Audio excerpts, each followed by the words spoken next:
pranic food, positive pranic food, negative pranic food and zero pranic food. Positive prana means it adds a certain pranic energy to the system when you consume. Negative prana takes away energy from the system. Zero neither adds nor takes away, it's eaten for taste and lethargy. Yeah, people like lethargy, you don't know. Yes, a whole lot of people are telling me, we enjoy sleep. Nobody can enjoy sleep. If you're enjoying sleep, you're not sleeping. So, you may enjoy restfulness, you may enjoy the after effect of good sleep, that's different. You enjoy restfulness, you cannot enjoy sleep, you fix this in your head. Yes or no? Restfulness must for a human being, because rest is the basis of all activity. If there is no restfulness in you, you are not capable of dynamic activity. Yes or no? If you're not rested, can you be active? No. Rest is the basis of all activity. Rest is one thing, sleep is another thing. You must differentiate between the two. Sleep is a certain inertia. The difference between life and death is just this. Life is a dynamic process of the energy. Death is an inertia state of the energy. Sleep is playing between the two. The more you practice that, unknowingly you're inviting death. If you slept for 8 hours a day, you're inviting death 20 years earlier or 30 years earlier than what it should have come. If you eat positive pranic food, energy will reverberate in a dynamic way. If you eat negative pranic food, it takes away energy and causes certain deviations in energy. If you eat zero pranic, it brings lethargy and maybe you can eat it for taste to some extent.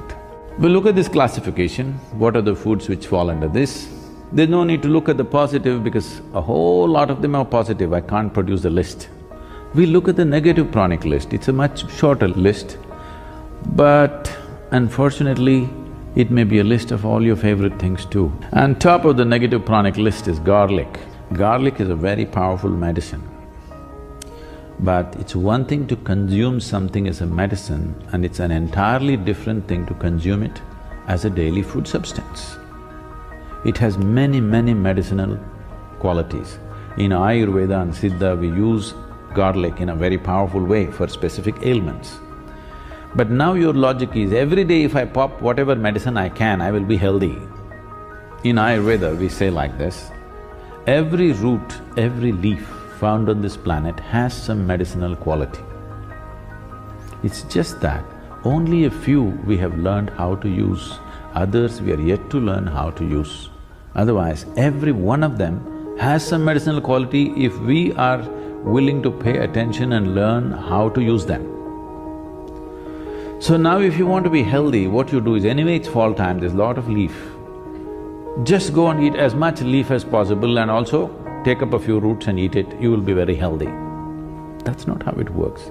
Something specific for a specific problem is different. Just generally consuming medicinal substances is a different game, isn't it? Garlic is a very powerful medicine if properly used. Daily consumption, no, because it plays on your nervous system big time. It is a very strong nervous stimulant. If you use garlic, your nervous system gets stimulated in a big way. Anything that stimulates nervous system holds you up for some time and then dumps you. Daily usage of nervous stimulants in any form will slowly get you to a place that you become insensitive to life, that you cannot experience. Now, you're holding dog as the ideal because he's more sensitive than you. His nervous system is far more sensitive than you because he can feel things and know things that you cannot know. This is a higher design than the dog, isn't it so? Garlic, onion, asafoetida, green chilies. Oh, asafoetida maybe you're not used to it, it is something very commonly used in Indian cooking, it's a very strong stimulant. Coffee, tea. Tea means the caffeine tea is the tea. Other things are just placebos, okay? They're not tea. You can boil any flower, any leaf, any root and call it tea, that's not tea. Tea means the tea leaf. which is caffeine. All these are nervous stimulants. Once in a way if you drink, they have some benefits. But if it becomes a daily thing, slowly it dulls your nervous system. Your ability to experience life is gone. We are looking at this dimension of the food mainly in terms of your sensitivity to life. Largely people are ego-sensitive, they are not life-sensitive, they can't feel life. For them, only their thought and emotion is life because they can't feel life. If you walk out into the forest, you can't feel the tree, that's why you call it a wood. You can't feel the creatures around you, simply because the sensitivity is gone in so many ways. One thing is just the modern life, this television, this traffic, these constant reverberations. One thing I find when I come here is, one thing that makes me get out of buildings in this country is, always something is buzzing, you know, boom, something is going. It has a very bad effect on the human system. See, we are also a kind of reverberation. There must be space to allow our reverberations to grow and spread. Now these machines have such powerful reverberation, constantly boom, something is going on. And on top of it, what we cannot hear, all these Wi-Fis and stuff, they are doing their own thing. Yes? In all this, there is no room for you to become life-sensitive. To sit here and be able to experience the whole universe takes a certain level of sensitivity. I'm talking about nervous stimulants in that context. You are lowering the possibility of experiencing life. See, for example, if you just touch this, not everybody will feel just a touch the same way. Do you know this? It depends on how sensitive your system is. If you feel this, you can know many things if you're willing.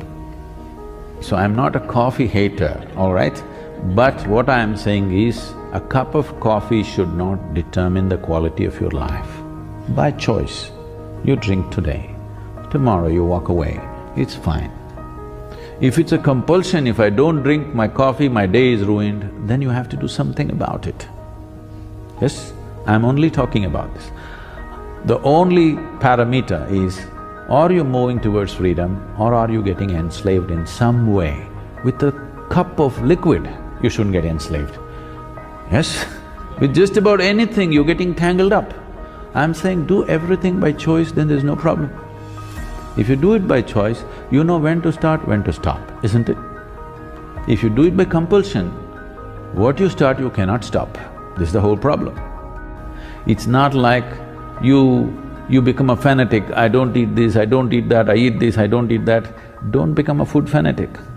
It's just that eat by choice. Every meal must be by choice, not that you've decided this is what you will eat and this is what you will not eat. Don't make food into religion, it is not. It is a choice, and the choice should be according to the needs of the body, not according to social needs, not according to cultural needs, according to the needs of this body, isn't it?